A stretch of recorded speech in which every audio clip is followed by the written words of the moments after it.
On the other hand, neither the US Supreme Court nor Trump has done.has been claimed in the video. It is also not a logical view that Trump would issue directions against his.oen family. It also appears fake about that the US Supreme Court has held an order against the acting US president.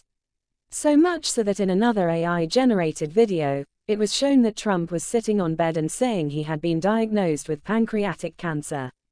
That video is also a dirty tactic to spread fake news. Basically, since the inception of AI technology, fake voiceover has been used to portray it if a person was saying which, actually he has not said.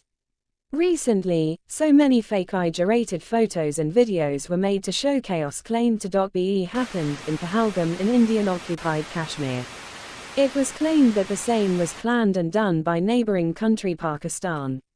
These all photos and videos were proved to be fake.